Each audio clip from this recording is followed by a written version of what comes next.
میں آپ کو صرف کچھ چیزیں دکھانا چاہتا ہوں، پھر ہم اس چیز پہ بات کریں گے۔ جب پیر کا دن آیا تاریخ ہوئی 12 بی آمینہ کے گھر میں ایک چاند اتر۔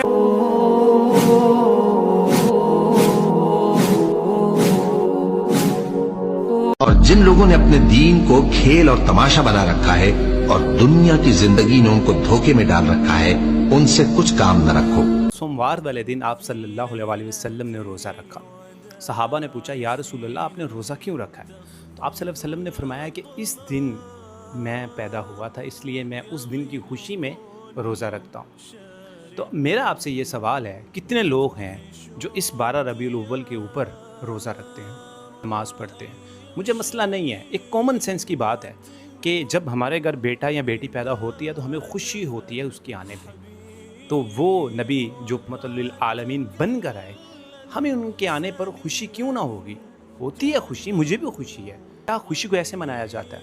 یہ جو آپ دیکھ رہے ہیں بڑے بڑے اسپیکروں پہ کے اوپر بڑی بڑی اونچی آواز میں لگا کر ترانے نعتیں، وہ نعتیں کیا ہوتی ہیں؟ میوزک ساتھ چل رہا ہوتا ہے بڑی بڑی آواز میں۔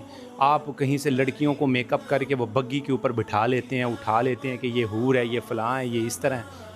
اس طرح منایا جاتا ہے، اس طرح اظہار کیا جاتا ہے اللہ کے نبی کے ساتھ۔ میں آپ کو نہیں روک رہا، ٹھیک ہے آپ خوشی منائیں، آپ روزہ رکھیں، نماز پڑھیں، اللہ تعالیٰ کا شکر ادا کریں، جو آپ صلی اللہ علیہ وسلم کی تعلیمات ہیں مجھ سمیت اللہ تعالیٰ ہمیں اس پہ چلنے کی توفیق دے۔ اس سے بھی لغرضی ہوتی ہے، لیکن مجھے اپنے آپ سے بھی یہ وعدہ کرنا چاہیے کہ یار یہ کام جو ہے مجھے کرنے چاہیے۔ 5 سال پہلے کی بات ہے، اس علاقہ کا اس وجہ سے مشہور ہونا تھا کہ وہاں پہ جو میلاد کی تیاری ہے، میلاد کی جو خوشیاں ہیں، وہاں پہ جو بازاروں کو اس قدر سجایا جاتا ہے کہ وہ آس پاس کے کہیں علاقے میں جو اس کی مثال ہے وہ نہیں ملتی۔ میں وہاں پہ گیا، وہاں پہ انہوں نے خانہ کعبہ کا ایک اس کا ڈپلیکیٹ بنایا ہوا تھا اور اس کے گرد لوگ چکر کاٹ رہے تھے، چکر لگا رہے تھے کہ یہ ہم طواف کر رہے ہیں۔ عورتوں کو بناؤ سنگار کرتے ہوئے میں نے دیکھا، گلیوں بازاروں میں سب بھری ہوئی تھی، اور اس میں لڑکیاں اور لڑکے جو ہیں وہ ایک دوسرے کو مذاق کر رہے تھے، میک اپ انہوں نے کیا ہوا تھا، they are teasing each other, ha ha ha ہا، اس طرح کر رہے تھے۔ کیا یہ اس طرح مناتے ہیں؟ اس طرح اس کا اظہار کر رہتے ہیں؟ کیا یہ طریقہ درست ہے؟ میرا صرف آپ سے یہ سوال ہے۔ میں آپ کو یہ نہیں کہتا نہیں منانا چاہیے، مناؤ، لیکن کیا اس کا صحیح طریقہ ہے؟ یہ سوال کرنا چاہتا ہوں۔